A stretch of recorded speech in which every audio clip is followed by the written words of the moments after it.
Hello friends, welcome to my channel. यहाँ पर हम मैक्रो इकोनॉमिक्स के एक बहुत ही इंपॉर्टेंट टॉपिक पढ़ रहे थे, theories of consumption. Last video में हमने absolute income hypothesis and Kuznets puzzle पढ़ लिया था। अगर आपने वो वीडियो नहीं देखा है तो आई रिक्वेस्ट यू कि आप उसे ज़रूर देखिए, क्योंकि उस वीडियो में कुछ ऐसी टर्म्स है जो हमने इस वीडियो में भी रिलेटिव इनकम हाइपोथेसिस, जो हमारा आज का टॉपिक है, उसमें भी यूज़ करी है। और हम कीन्स थ्योरी को, जो हमने लास्ट वीडियो में पढ़ा था, और हम आज की थ्योरी को साइड बाय साइड कंपेयर भी करेंगे। तो आपको आज का वीडियो अच्छे से क्लियर हो, इसके लिए ज़रूरी है आप लास्ट वीडियो भी ज़रूर देखिए। स्टार्ट करने से पहले हम एक क्विक रिवीजन कर लेते हैं कि हमने लास्ट वीडियो में क्या पढ़ा था। हमने एब्सोल्यूट इनकम हाइपोथेसिस में दो तरह के कंजम्पशन फंक्शन पढ़े थे, शॉर्ट रन और long run. Short run Keynes और केंशियंस फॉलो करते हैं और लॉन्ग रन कुज़नेट ने दिया। शॉर्ट रन में हमने देखा कि जो हमारा कंजम्पशन फंक्शन होता है वो नॉन प्रोपोर्शनल होता है। एपीसी डिक्लाइन करता है जैसे जैसे हमारी इनकम इंक्रीज होती है, और शॉर्ट रन में एपीसी हमेशा ग्रेटर देन रहता है किससे? एमपीसी से। और लॉन्ग रन में हमने देखा कि हमारा जो कंजम्पशन फंक्शन है वो प्रोपोर्शनल रहता है, और एपीसी और एमपीसी की वैल्यू रिलेटिवली स्टेबल रहती है, वो डिक्लाइन नहीं करती। तो चलिए स्टार्ट करते हैं हमारे आज की theory, relative income hypothesis by Duesenberry. Duesenberry ने 1949 में एक बुक लिखी जिसका नाम था income saving and consumer behaviour. जिसमें उसने बेसिकली इन दोनों थ्योरीज को, कौन सी? कीन्स की एब्सोल्यूट इनकम हाइपोथेसिस और कुज़नेट की जो कुज़नेट पजल थी, उन दोनों को मर्ज कर दिया। उनकी जो स्टडीज के जो रिजल्ट्स थे उनको आपस में मर्ज कर दिया कि ठीक है, शॉर्ट रन में जो कीन्स कहता है वैसा होता है, और लॉन्ग रन में कुज़नेट के जो रिजल्ट्स थे वो फॉलो करते हैं। लेकिन साथ ही उसने ये भी बताया कि ये जो अलग अलग रिजल्ट्स मिलते हैं हमें, उनके रीजंस क्या है।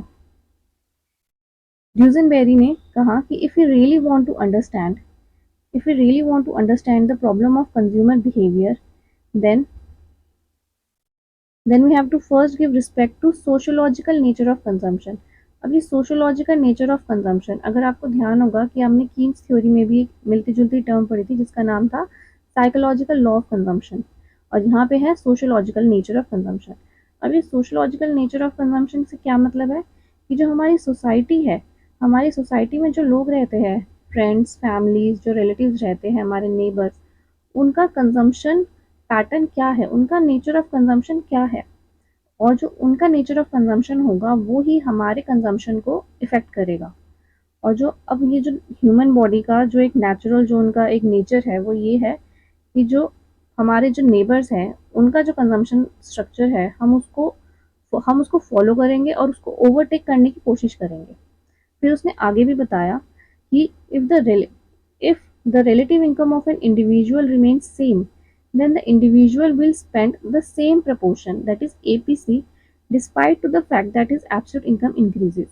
अब ये जो पॉइंट है, ये इस थ्योरी का बहुत इंपॉर्टेंट पॉइंट है समझने वाला, और थोड़ा सा ट्रिकी भी है। चलिए समझते हैं इसके एग्जाम्पल से। अब इसमें क्या है कि ए और बी है, दो इंडिविजुअल, उन दोनों की इनकम है 1 लाख, और एपीसी एग्जाम्पल लीजिए, सपोज करिए 0.8 है। अब एपीसी 0.8 का क्या मतलब हुआ? ए और बी अपनी इनकम का 80% कंज्यूम कर रहे हैं। ठीक है, अब 1 लाख का 80% कितना हुआ? 80,000। तो ए और बी अपनी इनकम का 80,000 कंपेयर कर रहे हैं। अब इसमें जो रिलेटिव इनकम है वो दोनों की सेम है। अब जब भी हम रिलेटिव इनकम की बात करते हैं, मतलब हम दो लोगों की इनकम को या किसी भी चीज़ को हम कंपेयर कर रहे हैं, हम उनके रिलेशन में देख रहे हैं कि क्या, हम जब कुछ कंपैरिजन करते हैं तो हम वर्ड यूज़ करते हैं रिलेटिव, कि जैसे मेरी इनकम दूसरे की इनकम से डबल है, तो मैं कहूँगी मेरी इनकम डबल है, मतलब रिलेटिवली डबल है एक्स की इनकम से। ठीक है। अब अब इसमें क्या होता है आगे, अब इसमें जो है ए और बी की इनकम सेम है, रिलेटिव इनकम 1 लाख, तो कोई प्रॉब्लम नहीं है, उनका एपीसी भी सेम है। अब दिक्कत कहाँ आएगी? जब उनकी इनकम, ए की इनकम तो हो गई 1,50,000 और बी की इनकम इंक्रीज होके हो गई 2 लाख। तो अब क्या होगा? अब ए को पता है कि भाई बी अपनी इनकम का 80% कंज्यूम करेगा, मतलब 1,60,000 वो कंज्यूम करेगा। अब ए तो 1,60,000 नहीं कंज्यूम कर सकता, क्योंकि तो उसकी इनकम ही 1,50,000 है। अब वो क्या करेगा?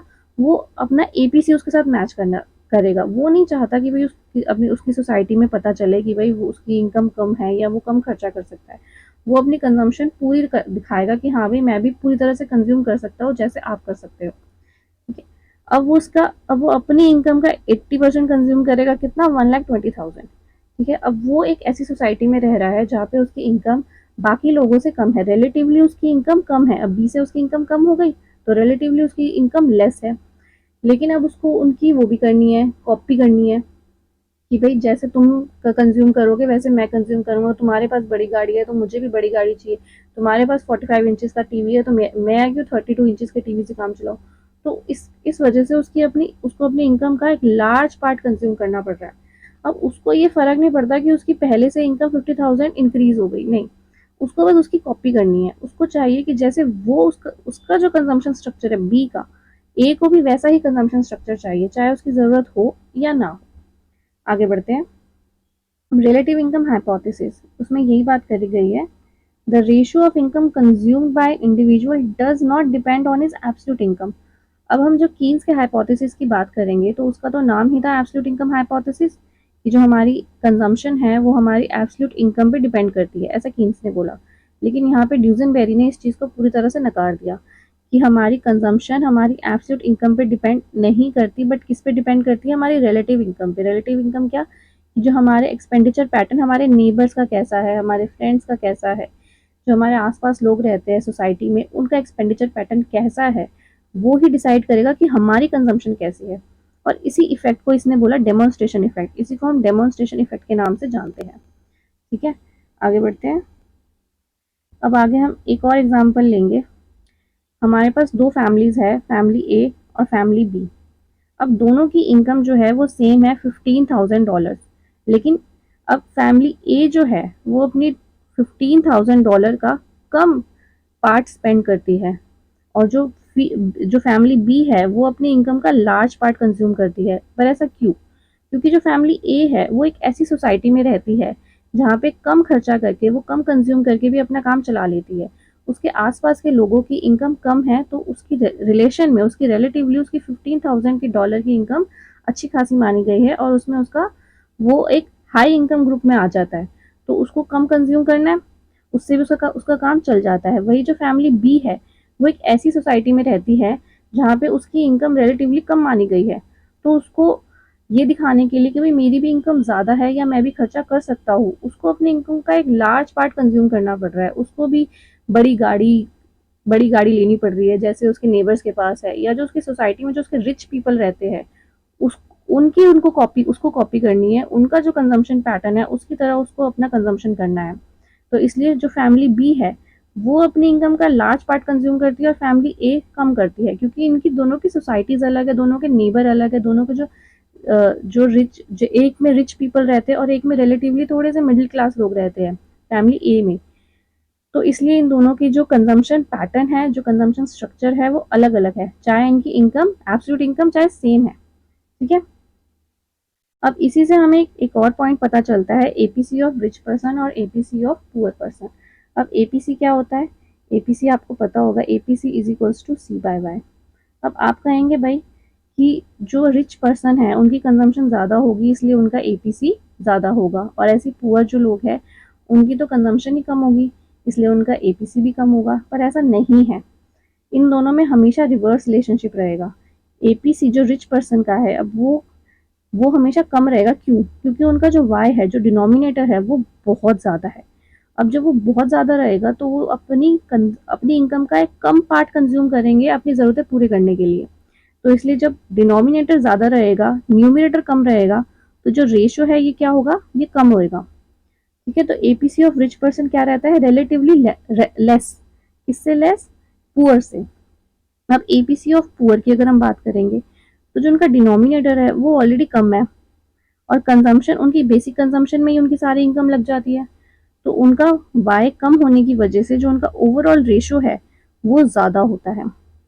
तो APC of poor person is relatively मोर, क्योंकि हम सिर्फ कंजम्पशन नहीं देखेंगे, हम अपने डिनोमिनेटर भी देखेंगे। इनकम का क्या? इनकम रिच लोगों की तो बहुत ज़्यादा है इसलिए एपीसी कम है, और पुअर पर्सन की इनकम कम है इसलिए एपीसी ज़्यादा है। ठीक है, अब आगे बढ़ते हैं, पास्ट पीक इनकम हाइपोथेसिस। अब ये पास्ट पीक इनकम क्या हुआ, अगर हम किसी की इनकम का ग्राफ बनाएं तो वो कुछ इस तरीके से होता है। एक पॉइंट उसका ऐसे होता है जब उसकी इनकम मैक्सिमम होगी, जब उसकी इनकम मैक्सिमम होती है, इस पॉइंट पे जब उसकी इनकम मैक्सिमम है, तो उसकी जाहिर सी बात है उसकी कंजम्पशन भी मैक्सिमम होगी। अब पास्ट पीक क्या, अब सपोज करिए हम इस इनकम से आगे बढ़ गए हैं, ठीक है, अब हमारी इनकम कम हो गई है। अब जब हमारी इनकम कम हो गई है तो हमारी कंजम्पशन भी तो कम होनी चाहिए, लेकिन ऐसा नहीं होता। क्यों? क्योंकि लोगों ने जब पास्ट में जब उनकी इनकम ज़्यादा थी, उस टाइम पे जो कंजम्पशन पैटर्न उन्होंने बना लिया था, वो एक पर्टिकुलर ब्रांड के कपड़े पहनने लग गए थे, वो वेकेशंस जब करते थे तो वो एयरवेज में वेकेशंस करते थे। तो इस तरह का जो उनका कंजम्पशन, जो उनका हाई स्टेटस जो उन्होंने ले लिया था, जो उन्होंने बना लिया था, वो उस चीज़ के हैबिचुअल हो गए हैं और अब वो उससे नीचे नहीं आना चाहते। वो चाहते हैं कि वही वो मेंटेन करें। जो उनके जो एक्सपेंसेस जो बंध गए हैं, जो रेगुलरली उन्होंने जो बांध लिए अपने एक्सपेंसेस, वो उस चीज़ के हैबिचुअल हो गए हैं, उसको वो मेंटेन करना चाहते हैं। उनका एक स्पेशल हाई स्टेटस हो गया है, ठीक है। अब इसमें क्या क्या है कि the ratio of consumption to income. अब रेशियो क्या, रेशियो हमारा वही एपीसी, एपीसी। अब ये जो रेशियो है हमारा कंजम्पशन और इनकम का, ये किस पे डिपेंड करता है, हमारी करंट इनकम पे और हमारी पीक इनकम प्रीवियसली अटेन, जो हमने कभी पास्ट में अपनी पीक इनकम जो अटेन करी होगी उस पे। भाई अगर एक बार आपकी इनकम आज ज़्यादा है और आप वॉल्वो बस में बैठ गए, तो कल को अगर आपकी इनकम कम भी हो जाती है फिर भी आप वॉल्वो में ही बैठना चाहेंगे, आप किसी और बस में नहीं ट्रैवल करना चाहेंगे, क्योंकि आपने अपना वो एक स्टेटस बना लिया है, आपने उसको एंजॉय किया। अब वो हायर स्टेटस को आप मेंटेन रखना चाहेंगे, ठीक है। तो यही है कि पास्ट पीक, जब हमारी कभी पास्ट में इनकम बहुत ज़्यादा होगी, उस टाइम जो हमारा कंजम्पशन पैटर्न होगा, हम वो ही रखना चाहते हैं। अब आगे ड्यूजनबेरी ने इसको पूरे होल इकोनॉमी के लिए बताया है। The hypothesis describe that the consumption will increase during the period of prosperity. भैया इकोनॉमी में प्रॉस्पेरिटी का टाइम चल रहा है, बूम का टाइम चल रहा है, सबकी इनकम इंक्रीज हो रही है। जब सबकी इनकम इंक्रीज हो रही है तो सबकी कंजम्पशन भी इंक्रीज हो रही है, तो वो एक क्या अटेन कर लेते हैं, वो एक हाई स्टेटस को अटेन कर लेते हैं। और once people reach their own special high status they become habitual of that. अब वो अपने उस हाई लाइफ स्टेटस के, लाइफ स्टाइल के अब वो हैबिचुअल हो गए हैं। And they do not want to leave their consumption structure during depression. अब जब डिप्रेशन आएगा, जब लोगों की इनकम कम होनी शुरू हो जाएगी, तो वो उस स्टेटस को नहीं छोड़ना चाहेंगे, ठीक है। अब हमने ये चीज़ क्यों पढ़ी, इससे हमें दो पॉइंट्स मिलते हैं। क्या, कि ड्यूरिंग डिप्रेशन जब लोगों की इनकम कम होगी तो हमारा एपीसी हायर रहेगा नॉर्मल टाइम से, और जब बूम में जब लोगों की इनकम ज़्यादा होगी तो हमारा एपीसी फॉल करेगा। अब इस चीज़ को समझते हैं। अब एपीसी क्या था, एपीसी था सी बाय वाई। अब लोगों की डिप्रेशन के टाइम पे क्या हुआ, अब डिप्रेशन के टाइम पे लोगों की इनकम कम हो गई, ठीक है, जो डिनोमिनेटर था वो कम हो गया, लेकिन कंजम्पशन उतनी ही रही, या जो पहले थी, जो उन्होंने पहले मेंटेन कर रखी थी। तो इस केस में क्या हुआ, हमारा सी तो बड़ा हुआ और हमारी इनकम कम होने की वजह से हमारा जो वाई है, जो डिनोमिनेटर है, वो छोटा हुआ। तो जब न्यूमिनेटर ज़्यादा है और डिनोमिनेटर कम है तो हमारे एपीसी की वैल्यू क्या होगी, हायर, ठीक है। अब इसमें एक और पॉइंट है, एमपीसी कम हुआ। एमपीसी क्या है, हम अपनी मार्जिनल कंजम्पशन तो कम कर रहे हैं लेकिन धीरे धीरे, ठीक है। भाई आज हमारी इनकम कम हो गई तो हम धीरे धीरे अपनी कंजम्पशन कम कर रहे हैं, लेकिन एकदम से नहीं होगी, अभी भी हमारा सी बड़ा ही रहेगा वाई से, इसलिए ओवरऑल इसकी वैल्यू हायर रहेगी। अब ड्यूरिंग द बूम पीरियड, अब बूम पीरियड है, अब हमारा वाई इंक्रीज कर रहा है तेजी से, लेकिन हमारी कंजम्पशन धीरे धीरे कर रही है, हम एकदम से उस हायर स्टेटस पे नहीं पहुंच गए। भाई अगर आप मेट्रो में कॉलेज जाते हैं या बस से कॉलेज जाते हैं और अगर आपकी इनकम इंक्रीज हो गई तो आपको थोड़ा टाइम लगेगा गाड़ी खरीदने में, स्कूटी खरीदने में आप थोड़ा टाइम लेंगे। अभी भी थोड़े दिन तक आप मेट्रो में या बस में ही ट्रैवल करेंगे, तो आपकी कंजम्पशन जो है वो धीरे धीरे उस स्टेटस को मैच करेगी, लेकिन आपका वाई एकदम से इंक्रीज कर गया क्योंकि बूम पीरियड चल रहा है। तो जब डिनोमिनेटर बड़ा हो गया और न्यूमिनेटर छोटा है तो ओवरऑल वैल्यू क्या रहेगी, फॉल करेगी वो, ठीक है। तो इससे हमें ये पॉइंट समझ में आ गए कि डिप्रेशन के टाइम पे तो हमारा एपीसी जो है हायर रहता है क्योंकि हमारी कंजम्पशन ज़्यादा रहती है और इनकम कम हो जाती है, और बूम के टाइम पे हमारा एपीसी फॉल करता है क्योंकि हमारे डिनोमिनेटर की वैल्यू ज़्यादा हो जाती है, ठीक है। आगे देखते हैं। अब शॉर्ट रन में इसने बताया कि जो rise and fall and income है, अब ये ड्यूजनबेरी रीजन बता रहा है कि हमारा शॉर्ट रन में कंजम्पशन फंक्शन नॉन प्रोपोर्शनल क्यों होता है। अब इसने बोला कि भाई एग्जाम्पल लीजिए कि दिवाली का टाइम आ गया, सबको बोनस मिल गया, सबकी इनकम इंक्रीज हो गई और सबकी कंजम्पशन भी इंक्रीज हो गई, ठीक है। आपको जो भी घर में सामान लेना था, एक मिडिल क्लास फैमिली में आपको जो भी अगर घर में टीवी, फ्रिज, तो आप दिवाली का वेट करते हैं कि भाई जब बोनस मिलेगा, जब सेल निकलेगी तब हम तब उस चीज़ को लेंगे, ठीक है? तो दिवाली के टाइम पे इनकम इंक्रीज़ हो गई और कंज़म्पशन भी इंक्रीज़ हो गई। और अब जैसे ही कोविड आया तो 2-3 महीने लोग घर पे बैठे। उनकी इनकम कुछ नहीं थी या बहुत कम थी, वो डिश सेव कर रहे थे। जो लोग रोज़ जाते थे अपनी शॉप्स पे या जो वेंडर्स थे, उनकी इनकम एकदम कम हो गई तो उनकी कंज़म्पशन भी कम हो गई, ठीक है? तो अब जो ये rise and fall in income हुआ, अब ये 2-3 महीने का जो पीरियड था इसको हम शॉर्ट रन ही मानेंगे कोविड का।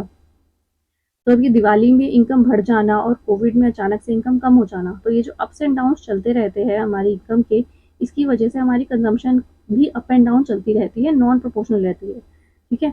लेकिन लॉन्ग रन में जो ये फ्लक्चुएशंस है, ये क्या हो जाती है, एवरेज हो जाती है। भाई अब लॉन्ग रन में जो हमने आज अगर हमने कुछ नुकसान भी कर दिया तो कल हम उसकी भरपाई कर लेंगे, कल हम उसको कंपनसेट कर लेंगे। तो लॉन्ग रन में हम अपनी इनकम को एवरेज कर लेते हैं कि हाँ ओके, हमारी इनकम एवरेज हो गई, और क्योंकि हमारी इनकम एवरेज हो जाएगी तो हमारी कंजम्पशन भी एवरेज हो जाएगी, ठीक है? तो ये चीज़ उसने बोली है ड्यूजनबेरी ने कि शॉर्ट रन में हमारी राइज एंड फॉल इनकम की वजह से नॉन प्रोपोर्शनल कंजम्पशन फंक्शन होता है, और लॉन्ग रन में ये सारी fluctuations of income average smoothen out हो जाती है और हमें एक प्रोपोर्शनल कंजम्पशन फंक्शन मिल जाता है। आगे पढ़ेंगे हम रेचेट इफेक्ट के बारे में। अब रेचेट इफेक्ट क्या है? अब पास्ट पीक इनकम हाइपोथेसिस की वजह से रेचेट इफेक्ट होता है। कैसे, ये जानते हैं। अब रेचेट इफेक्ट एक नॉर्मल इन मतलब एक सिंपल वर्ड्स में अगर हम कहें तो भाई अगर एक पहिया घूम रहा है, वो एक ही पर्टिकुलर डायरेक्शन में घूम रहा है तो वो घूमे जा रहा है कंटिन्यूसली। अब अगर हमें उसको रिवर्स करना है तो पहले तो हमें उसे रोकना पड़ेगा, उसके लिए फोर्स लगाना पड़ेगा, फिर हमें उसके दूसरी डायरेक्शन में भेजने के लिए फोर्स लगाना पड़ेगा, ठीक है? तो ये चीज़ बोलिए कि ratchet effect is a process. Ratchet effect ऐसा प्रोसेस है जो एक पर्टिकुलर वे में कंटिन्यूसली चलता रहता है, और अगर उसको रिवर्स करना है तो वो एक्सट्रीमली डिफिकल्ट होता है। कैसे?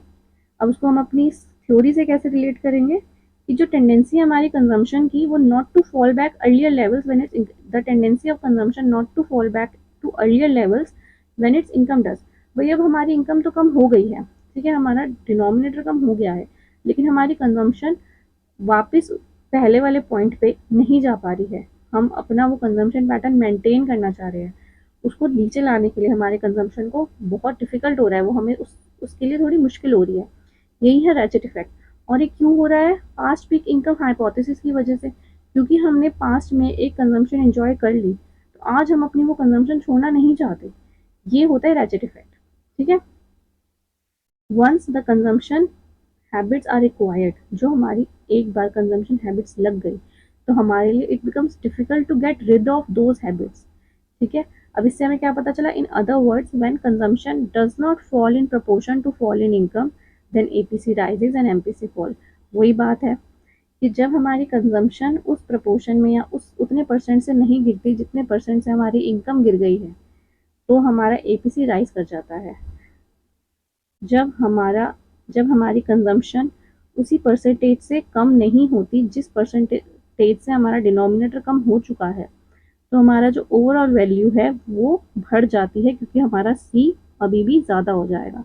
और एमपीसी फॉल करेगा। एमपीसी क्यों? क्योंकि हम धीरे धीरे स्लोली एडजस्ट करेंगे, हम अपनी धीरे धीरे अपनी मार्जिनल कंजम्पशन को कम करना शुरू कर देंगे। तो इसी को बोलते हैं रेचेट इफेक्ट। अब इस पे ये जो है, the theory states that the consumption standards are irreversible. Irreversible word से एक यूजीसी नेट में एक क्वेश्चन भी आ चुका है। The theory state the consumption standards are irreversible. हमारे कंजम्पशन स्टैंडर्ड्स इरिवर्सिबल है, हम उसको रिवर्स नहीं करना चाहते।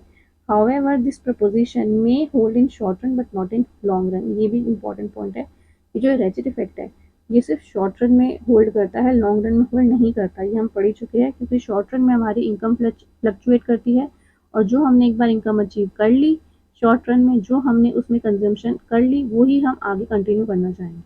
लेकिन लॉन्ग रन में हमारी इनकम एवरेज हो जाती है और हमारी कंजम्पशन भी प्रोपोर्शनल बन जाती है, ठीक है? आई होप आपको ये समझ में आया होगा। अगर फिर भी आपको इस वाले हाइपोथेसिस में कोई डिफिकल्टी है तो आप मुझे कमेंट सेक्शन में लिख सकते हैं।